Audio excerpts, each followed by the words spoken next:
येत्या 5 ते 7 दिवसात मान्सून अंदमानमध्ये दाखल होणार आहे. 18 ते 20 मे दरम्यान मान्सून अंदमानात दाखल होऊ शकतो असा अंदाज आहे.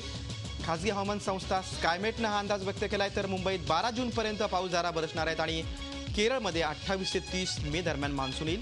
यंदा 3 ते 4 दिवस आधीच मान्सून दाखल होत असल्यानं दुष्काळग्रस्त शेतकऱ्यांना दिलासा मिळण्याची शक्यता आहे. यावेळी सरासरीच्या 27% पाऊस अधिक पडत असल्याचंही सांगण्यात येते.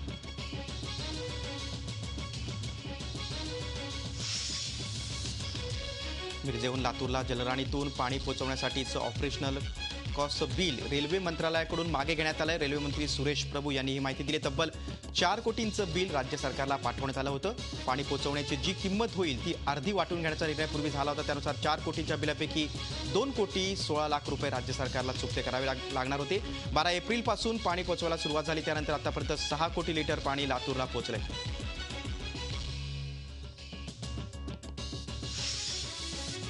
मुख्यमंत्र्यांच्या बैठकीदरम्यान शिवसेना आणि मनसेनं फलक फडकावून निषेध व्यक्त केला. शिवसेनेचे महापालिकेतील गटनेते अशोक हरणावळ आणि मनसेचे गटनेते बाबू वागसकर यांनी हे फलक फडकावले. नागपूरच्या पुण्याच्या आधी मेट्रो होते, पुण्याला का नाही असा प्रश्न या फलकाच्या माध्यमातून विचारण्यात आला. पुण्याच्या इतर प्रश्नांवर देखील मुख्यमंत्र्यांचं लक्ष या फलकाच्या माध्यमातून वेधण्याचा प्रयत्न करण्यात आला. विधान परिषदेसाठी राष्ट्रवादीतर्फे वसंत डावखरे यांनी उमेदवारी अर्ज भरला. मात्र अवघ्या काही दिवसांवर आलेल्या या निवडणुकीसाठी शिवसेनेकडून अद्याप कोणत्याही हालचाली होताना दिसत नव्हत्या. प्रयत्न केलाय. शिवसेनेत सध्या या एका जागेसाठी अनेक जण इच्छुक आहेत. गोपाळ लांडगे, अनंत तरे, रवींद्र फाटक आणि सुनील चौधरी यांच्या नावांची जोरदार चर्चा सुरू आहे. त्यामुळे यापैकी कुणाच्या गळ्यात उमेदवाराची माळ पडणार याबाबत उत्सुकता शिगेला पोहोचली.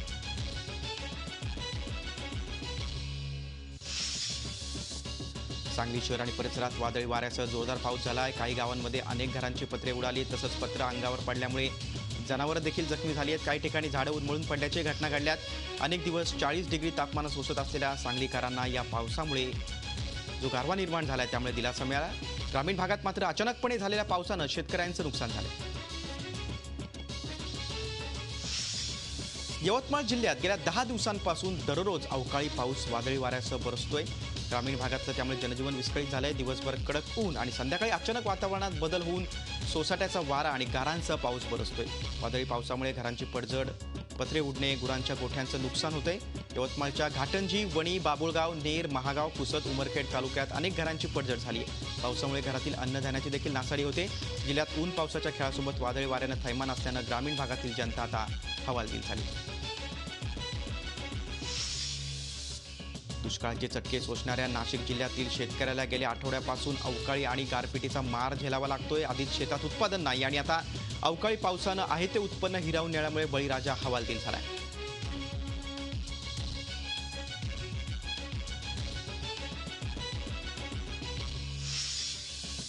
देशाचे पंतप्रधान विदेशातील 80 देशात फिरून मौज मजा करतायत. मात्र त्यांना दुष्काळग्रस्त मराठवाड्यात येण्यास वेळ नाही का असा सवाल काँग्रेस नेते नारायण राणे यांनी केलाय. 80 देशात फिरण्यापेक्षा तोच पैसा मराठवाड्याला दिला असता तर मराठवाड्याची तहान भागली असती असा टोलाही त्यांनी लगावला.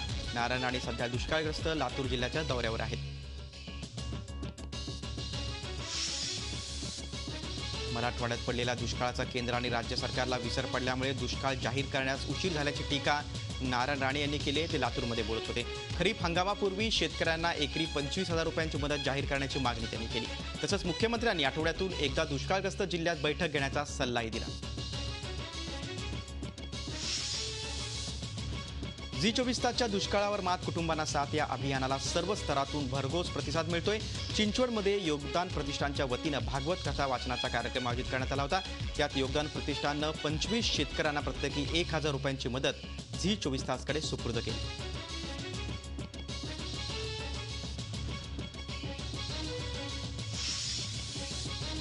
ऐन उन्हाळ्यात मालाड मार्वे रोड येथील शंकरवाडी आणि पटेलवाडी परिसरातील नागरिकांना पाणी गळतीमुळे तीव्र पाणी टंचाईला सामोरं जावं लागते.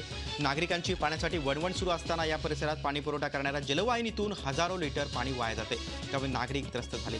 महापालिकेच्या जलविभागाच्या अधिकाऱ्यांना पाण्याची गळती नेमकी कुठे होते याचा शोध लागत नसल्यामुळे हजारो लिटर पाणी दररोज वाया चालले. राज्यात अनेक ठिकाणी पाण्याची टंचाई जाणवते.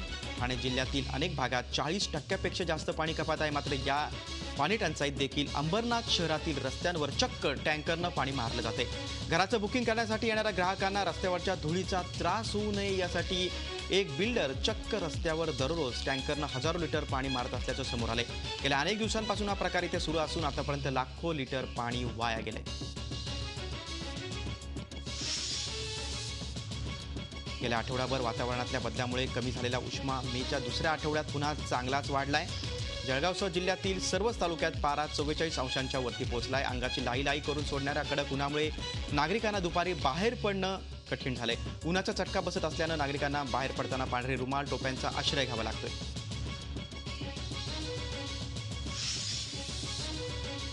लातूर जिल्ह्याच्या औसा तालुक्यातील मासुर्डी गावात 90% ऊसाची लागवड केली जाते। मात्र पावसानं दडी मारल्यानं पाण्याचं मोठं दुर्भिक्ष गावात आहे। गेल्या 2 वर्षांपासून या गावात टँकरनं पाणी पुरवठा केला जातोय। मात्र टँकरनं पाणी घेण्यासाठी जीवघेणा संघर्ष मासुर्डीत पाहायला मिळतोय।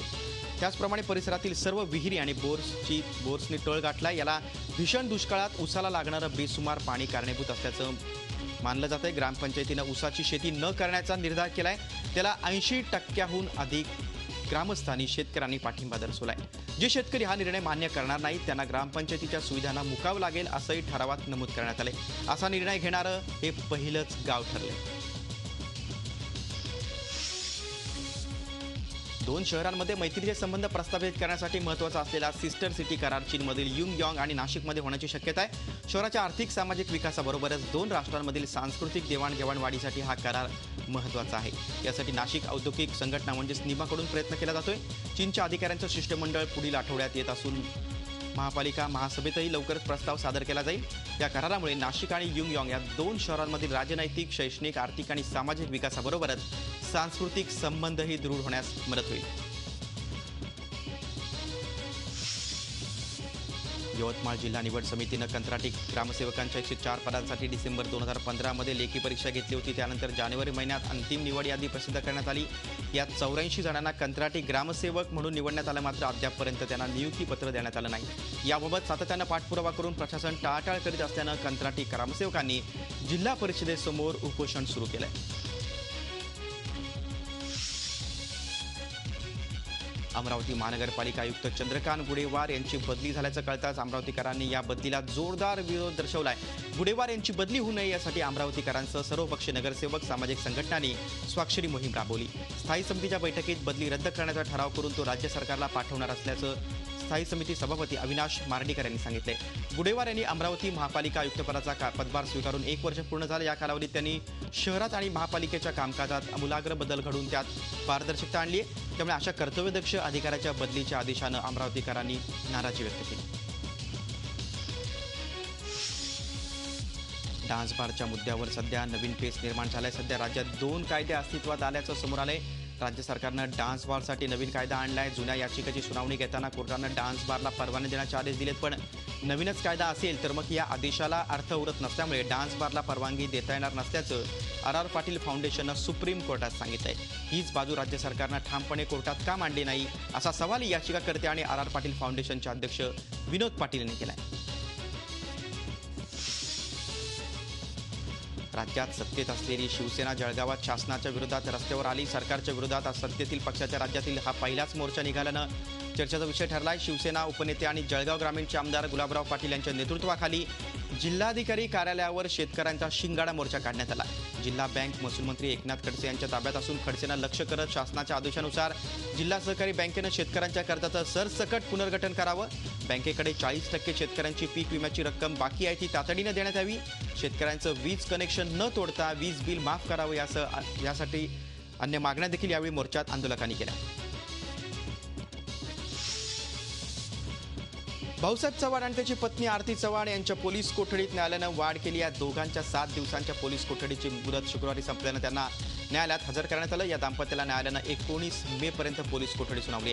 दरम्यान भाऊसाहेब चव्हाण आणि त्याच्या पत्नीच्या मागे आयकर विभागाचे ससे मारायला लागणार आहे। गुंतवणूकदारांची 210 कोटींची फसवणूक करणाऱ्या या ठग दाम्पत्यानं बेहिशोबी मालमत्ता तर जमवलीच आहे, परंतु संपत्ती गोळा करताना कुठल्याच प्रकारचा कर भरला नसल्याचं समोर आलंय। त्यामुळे सरकारची फसवणूक झाली।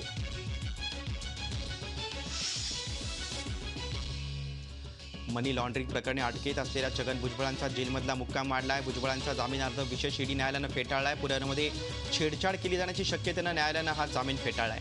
भुजबळ सध्या अटकेत आहेत। 15 मार्चला छगन भुजबळांना अटक करण्यात आली होती, तेव्हापासून ते कोठडीत आहेत। 2008 सालच्या मालेगाव बॉम्बस्फोट प्रकरणी साध्वी प्रज्ञा सिंह यांच्या सज्ञासह 6 जणांना क्लीन चिट मिळाले. तसंच कर्नल प्रसाद पुरोहित यांच्यावरचा मुक्का हटवण्यात आलाय. मात्र त्यांच्यावरचे आरोप कायम ठेवण्यात आले. राष्ट्रीय तपास संस्था अर्थात NIA मुंबईत मालेगाव स्फोट प्रकरणी आरोपपत्र त्यांनी सादर केले. आरोपपत्रात एकूण 16 आरोपींची नावं असून यापैकी 6 आरोपींना दोषमुक्त केले तर उर्वरित 10 आरोपींवरील मोक्का रद्द केलाय. आरोपपत्र दाखल करून घेण्याबाबत लवकरच कोर्ट निर्णय घेईल. ATSच्या तपासावर या आरोपपत्रात ताशेरे ओढण्यात आले. नाशिकमधल्या सिडकोच्या स्टेट बँक चौकात दिवसाढवळ्या तरुणाचा खून करणाऱ्या 5 संशयितांना 16 मे पर्यंत पोलीस कोठडी सुनावण्यात आली आहे. यातील 2 आरोपी फरार असून त्यांचा पोलीस शोध घेत आहेत. काळे आणि दांडेकर या 2 गटात गेल्या आठवड्यात लहान मुलीच्या विनयभंगावरून वाद निर्माण झाला होता. त्याचं पर्यवसन गुरुवारी हाणामारीत झालं आणि एकाच्या खुनात झालं.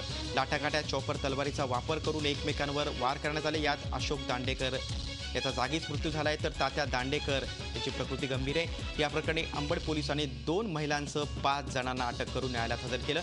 न्यायालयानं त्यांना 4 दिवसांची पोलीस कोठडी सुनावली.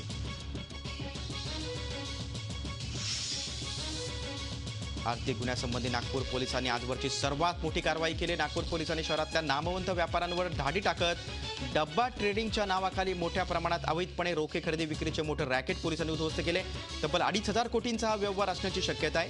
नागपूर पोलिसांच्या गुन्हे शाखा, income tax department, SEBI, ED या कारवाईत सहभागी झाले होते. धुळे आणि नंदुरबार जिल्ह्यांमधून चोरट्या मार्गाने वाळू आणणारे 47 ट्रक नाशिकच्या जिल्हाधिकाऱ्यांनी पकडलेत. या धडक कारवाईमुळे वाळू माफियांचं धाबदण आणलंय. प्रशासनानं या सर्व ट्रकचे पंचनामे केलेत. या वाळू मालकांकडून दंड वसूल करण्यात येईल. एकाच दिवशी एवढ्या मोठ्या प्रमाणात वाळूचा अवैध ट्रक पकडण्याची जिल्ह्यातील गेल्या 5 वर्षातली ही पहिलीच घटना आहे. या ट्रक चालकांपैकी 43 जणांकडे वाळू वाहतुकीचा परवाना नसल्याचं समोर आलंय तर 3 ट्रक चालकांच्या परवान्यात खाडाखोड आढळून आली आहे. या कारवाईतून प्रशासनाला 60 लाख रुपये मिळण्याची शक्यता आहे.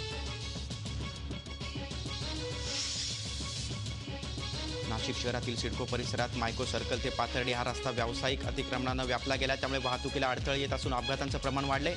त्रिमूर्ती चौकात त्याचा जास्त फटका बसतो. या ठिकाणी पार्किंगची सोय नसल्यामुळे गाड्या रस्त्यावर लागतायत. नाशिक महापालिकेची अतिक्रमण मोहीम आता सक्रिय करण्याची गरज आहे असं नागरिकांचं म्हणणं आहे. दुष्काळाबाबत राज्य सरकारची बघ्याची भूमिका असल्याचा अनुभव येतोय. प्रत्येक बाबतीत कोर्ट फटकारतंय. नक्की सरकार कोण चालवतंय असा प्रश्न निर्माण होत असल्याचा टोला माजी मुख्यमंत्री पृथ्वीराज चव्हाण यांनी लगावलाय. कर्जमाफी झाली पाहिजे अशी आमची मागणी आहे. तोपर्यंत आत्महत्या थांबणार नाहीत असंही चव्हाण यांनी नमूद केलं. लातूर जिल्ह्याच्या निलंगा तालुक्यातील अंचरवाडा इथे भूगर्भातून लावा सदृश द्रव निघाल्यामुळे ग्रामस्थांमध्ये भीतीचं वातावरण आहे. 93 साली झालेल्या भूकंपाचं केंद्र किल्लारी अंचरवाड्याच्या शेजारीच असल्यामुळे नागरिकांमध्ये उलटसुलट चर्चा सुरू आहे. या प्रकरणी जिल्हा प्रशासनानं वैज्ञानिकांना पाठवून परिस्थितीची पाहणी करावी अशी मागणी भाजप आमदार संभाजी पाटील यांनी केली तर प्रशासनानं देखील या प्रकाराची गंभीर दखल घेतली.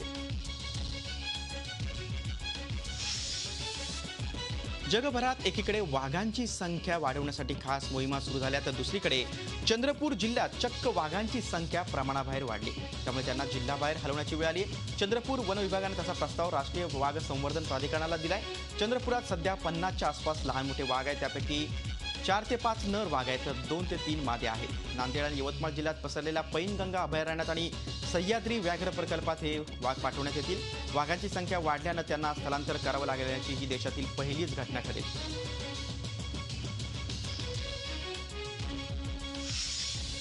राज्यातील घटनांचा आढावा घेतल्यानंतर आता पाहूया देश विदेशातील काही बातम्या. धार्मिक गुरु निरंकारी बाबा हरदेव सिंह यांचं कॅनडात अपघाती निधन झाले. ते 62 वर्षांचे होते. 100पेक्षा जास्त देशांमध्ये निरंकारी बाबा यांचे अनुयायी आहेत. निरंकारी मिशनच्या माध्यमातून मानवतावादी विचारांचा प्रसार हरदेव सिंह यांनी जगभरात केला. 1929 साली या मिशनची स्थापना झाली. मात्र हरदेव सिंह यांनी आंतरराष्ट्रीय स्तरावर हे मिशन पोहोचवलं. 1968 सालापासून तब्बल 60 देशांमध्ये त्यांच्या शाखा कार्यरत आहेत. खरा धर्म केवळ मानवतेचा धर्म जोडण्याचं काम करतो, तोडण्याचं नाही अशी मिशनची धारणा आहे.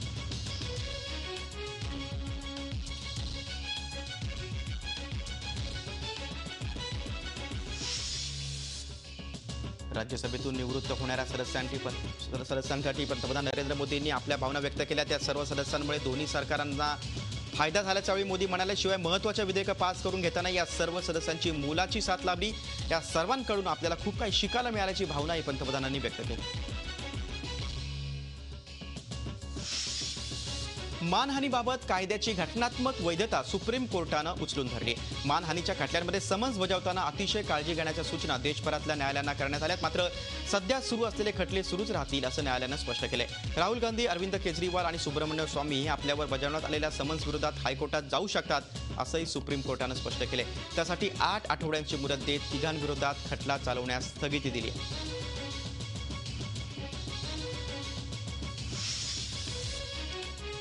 दिवंगत पंतप्रधान इंदिरा गांधी यांचं जीवनचरित्र आता नव्यानं उलगडलं जाणार आहे. त्यांच्या हत्येपूर्वी तब्बल 20 वर्ष इंदिरांचे खासगी वैद्यकीय सल्लागार डॉक्टर के.पी. माथुर यांचं नवं पुस्तक प्रकाशित होतंय.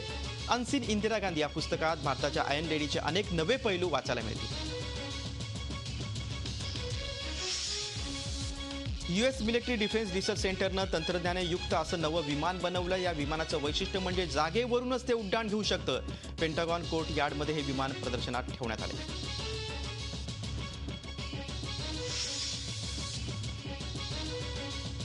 जिनिवात 14 कॅरेटच्या अनोख्या आणि दुर्मिळ अशा ब्लू डायमंडचा लिलाव होणार आहे. पुढच्या आठवड्यापर्यंत हा लिलाव होणार असल्याचं म्हटलं जातंय.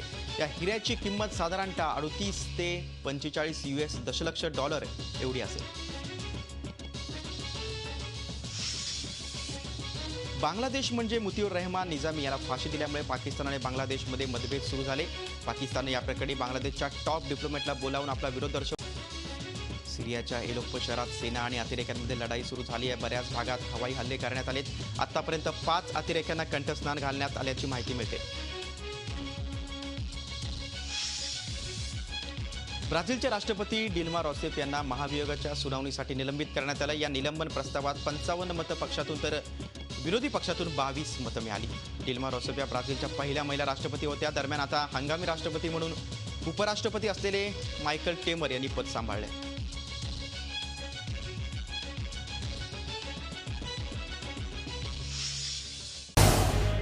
झी 24 तास रहा एक पाऊल पुढे.